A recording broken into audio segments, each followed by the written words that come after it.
அனைவருக்கும் வணக்கம். நான் உங்களில் ஒருவன். இன்ஃபினிட் ரீகேப் சேனலுக்கு உங்கள் அனைவரையும் நான் வரவேற்கிறேன். இன்னைக்கு நாம் பார்க்க போகிறது carpal tunnel syndrome. Carpal tunnel syndrome என்பது ஒரு நரம்பு அழுத்த நோயாகும். இது மீடியன் நரம்பு மீது அழுத்தம் ஏற்படுவதால் ஏற்படுகிறது. மீடியன் நரம்பு கைமணிக்கட்டில் உள்ள கார்பல் டனல் வழியாக செல்கிறது. சிடிஎஸ் 2 வகைகளாக பிரிக்கலாம்.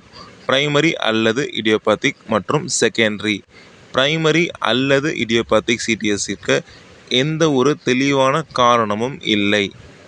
செகண்டரி சிடிஎஸ்ஸிற்கு நீரிழிவு, தைராய்டு பிரச்சனைகள், ருமட்டாய்டு ஆர்த்ரைட்டிஸ், கர்ப்பம் அல்லது மணிக்கட்டு அதிகமாக உபயோகப்படுத்துவதால் ஏற்படுகிறது. காரணங்கள்: மீண்டும் மீண்டும் மணிக்கட்டு அசைவுகளை மற்றும் நீண்ட நேரம் அதிர்வு தரும் வேலைகளை செய்வதால் ஏற்படுகிறது. காரணங்கள்: எலும்பு முறிவு, அழற்சி நிலைகள் மற்றும் உடலில் திரவம் தேங்குவது முக்கிய காரணங்கள் ஆகும். அறிகுறிகளில் உணர்வின்மை, விரல்களில் ஊசி குத்துவது போன்ற உணர்வு உள்ளடங்கும். இந்த அறிகுறிகள் பெரும்பாலும் இரவில் மோசமாகும். மேலாண்மை வழிகளில் செயல்பாடு மாற்றம் மற்றும் இரவில் மணிக்கட்டு ஸ்ப்ளிண்ட் அணிவது உள்ளடங்கும். அழற்சி எதிர்ப்பு மருந்துகள் மற்றும் கார்டிகோஸ்டீராய்டு ஊசிகளும் மேலாண்மை வழிகள் ஆகும்.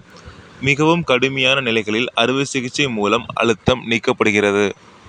பிசியோதெரபி சிகிச்சை மிகவும் முக்கிய பங்கு வகிக்கிறது. நரம்பு மற்றும் டெண்டான் கிளைடிங், மணிக்கட்டு மற்றும் விரல் இயக்கம், எர்கனாமிக் திருத்தம், தசை வலுப்படுத்துதல், அல்ட்ராசவுண்ட் அல்லது லேசர் தெரபி மூலம் வலி நிவாரணம் மற்றும் நோயாளி கல்வி ஆகியவை உள்ளடங்கும். ஆரம்பகால நோயறிதல் மற்றும் பிசியோதெரபி தலையீடு மூலம் இந்த நிலை கட்டுப்படுத்தப்பட்டு மோசமடைவது தடுக்கப்படலாம்.